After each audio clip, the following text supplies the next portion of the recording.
Now, guys, it's your boy, Mr. Luke Evan Brooks. I want to talk to you about attitude. How many of you dealt with people who are up in their luck, but still going to carry an attitude? Now, let me explain this one to you as I'm driving down to the base here to do some work. As you know, I have a business called Turo, or I work underneath a business called Turo, and I have a fleet of cars. So I'm in the process of hiring people who I need to run the cars, to do the maintenance, cleaning, all that stuff remotely. All right. So I'm in the process of hiring people. And I clearly put in there that, hey, I'm looking for college students in particular, because I just need someone for the summer peak months. Makes sense, right? Like summer, people travel a lot. They might be traveling. I don't know about this gas down, but they may be traveling. So it's like, okay, roger that. I'm encountering people who feel like I'm supposed to just give them the job. I encountered a guy last night who was talking to me about, like, he had an issue with booking a calendar event. Talking, well, I got confused that it got canceled and I had to reapply, so I didn't know what to do. It just seems like y'all all over the place. I don't want to do the interview. And I'm just like saying to myself, I didn't say nothing to him because I don't like going back and forth. I don't carry that feminine energy. I'm a man on a mission. I told my staff worker, I say, this is the shit I'm talking about, because they feel like I need to hire them, and I'm looking at their resume and look like a fucking 8-year-old wrote this shit. Like, no. So if anyone with a brain in their head, if you got confused, what do? You ask a question, right? Person they asked didn't do anything. They answered the question. Had another person talk about, I'm not putting my social security on there until I'm get hired. You're not gonna get hired then, because I'm doing a background check. I'm not promising you any type of hiring until I do a background check on you. I don't know you from a can of paint. The name can be made up, everything. So, like, no. So they didn't follow the instructions. And we get to a point now, like my mom was talking to me, like, you got a new generation that feels like they don't want to work. They don't feel like they have to work. Now, I'm not saying you got to break your back 40, 60 hours a week. Now, I've done that before. Growing up, my mom's done that all her life. And she's not struggling. She just like working. But you can't get that ethic out of some of these younger folks. It's this attitude that's going to get their ass handed to them for the future. Because I don't know if they track it. But these baby boomers about to retire, they're about to be out. Like, when I mean out, unfortunately, that means in the ground. That workforce has got to be replaced. And they're like, I'm not doing that type of work. I'm going to be on Instagram. I'm going to do TikTok and shit like that.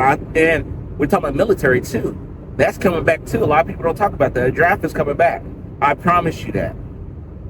You got people, they're in this fantasy world. They don't want to talk about, doing what needs to be done. They only talk about, well, I don't feel like doing it. I feel special, things like that. And the attitude's got to be adjusted. They got to be adjusted now. It can't be that you are doing your adjustments later on in life because it's too late. They don't want to work.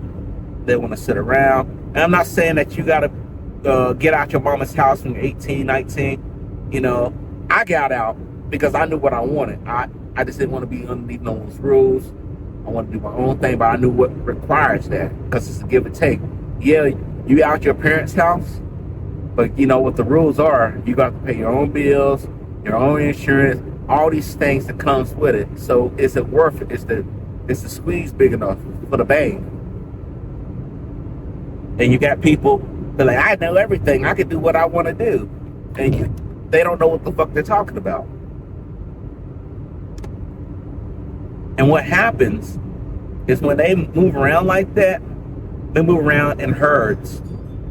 Think about Walking Dead, herds. The walkers are walking around, moaning and groaning. They all go in one direction together. You distract them, and that's the problem. A lot of people think that this whole thing about this marijuana being legal is a good thing. I think it's a terrible thing.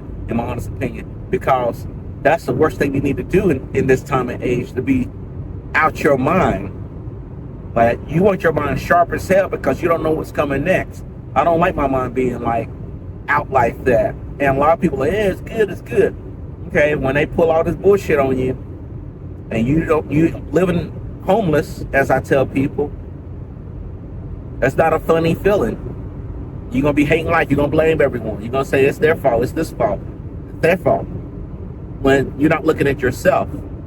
Now I will tell you this.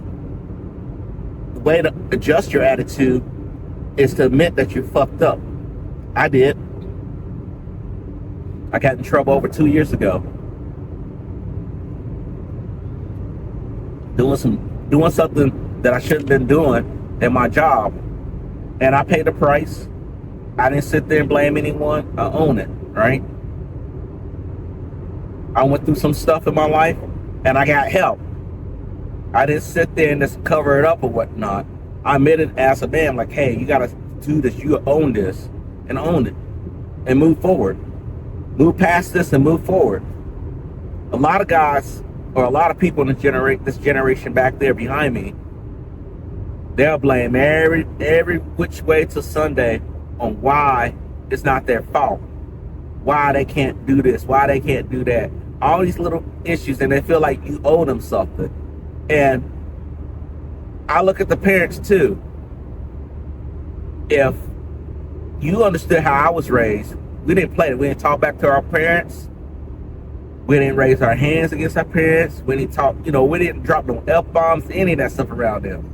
Because you know what happened? You get punched in your mouth. And this new generation, they can call their moms the B word, call her, the C word, go through all the alphabets with their moms and dads, and then the parents are like, they just going to them and say, you let that happen. If we were allowed to whoop our kids' ass, and I know people that it's crazy, what you about to say, I don't care. I'm telling you what I grew up compared to what happened. It made me who I am today. And I don't have no shame in it. I got out of hand, my mom whooped my ass, my dad whooped my ass.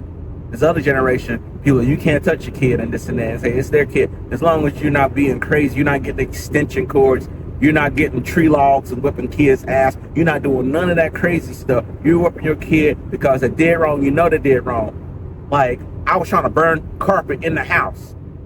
I kept my ass whooped. If I brought home F's in the house, get my ass whooped. If I disrespect anyone in my family, get my ass whooped.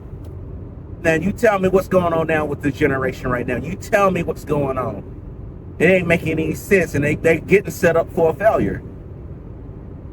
Now, is that for everyone? That's not for everyone, right? Not everyone's doing this mess. But there's a majority of them. There's a majority of them, and they're going down the wrong road. They're going down a dead-end road. And we have to acknowledge that. Now, how do we acknowledge that? You don't put up with it. I don't care who you are. I don't care how old you are. You don't put up with it. You show them the consequences of that attitude. If you had an attitude with my dad, they'll fix it for you. When mom say, you got a little attitude, I can fix it for you. I'm not sitting there saying you got to lay hands on them, but you do not give them what they need. And they bugging you about money to come around. I need some money, this, because they don't have the discipline to hold a job. Don't give them shit. You make them figure it out. I know my mom say one extreme, like, hell, if they bad enough, send them to jail. I wouldn't say that to go to jail. I would say the military, but hell, that's about to happen anyway. A lot of these folks that's on TikTok doing all these little dances and all these games and stuff. What you think why they got the TikTok for now? Why do you think the U.S. got the TikTok going on now? They're going to track you. They track you with these devices that we have, cell phones. So ain't no getting way out of it. This thing is coming down. I know a lot of people, I'm going to say I'm crazy. I don't care. I was looking that up too, because I have a nephew. It's like, how can you get them out of it? How can you do a dodge, as they would say? And say you can't dodge this. You're pretty much going to have some missing limbs or something, pretty much. I said, what if someone smoked weed? They already got waivers for it. They say, yo, don't worry. You can still join. We'll get you off of it real clean. Like, what if I got ADHD? Don't care. We'll take care. We got medicine for it. It's okay now. Back then it wasn't. You had ADHD. you weren't getting in, have mental health issues. But now, lie to the letter. And I know people say, well, this is going to be men. I don't think so. I think it's going to be women too. If you got to have a fighting force, unfortunately, you got to have everyone, every young body. And a lot of people get scared with that, but it might be the thing that might be a course correction, unfortunately. I always look at a good side of everything. Because what if they never join the military? They don't have that discipline. They get that whole Full Metal Jacket feeling on them. Now, if y'all don't know what Full Metal Jacket, that was one of my dad's favorite movies. I like the movie too. Check it out. You got to definitely check out Full Metal Jacket. Crazy movie. Like, boot camp was like that. My dad told me, yeah, they put hands on you, basically. And I went through OCS, and they would grab you to move you, but they wouldn't punch you in the stomach and stuff like that. But, hey, you heard the Secretary of War, like, full hands on, unfortunately, you know. You're gonna get turned inside out. If some people, I fight them. Okay, good luck fighting, because you don't take no classes. Them drill sergeants, like I say, those gunnies, all those people, they go through training. And you coming in and talking, I'm whoop that. Yeah, good luck. Good luck. You're going to be in the ER like the guy I saw that one time. Thought he could put up with Staff Sergeant Reitman. I'll never forget that. ER. It was bad. It was bad. So we are living in an age like this. So guys, tell me what you think. What should we do about this generation with this attitude? You think they need to go through some military training? Do you think you got to put hands on them? What's your thoughts? Leave them down below. Take care.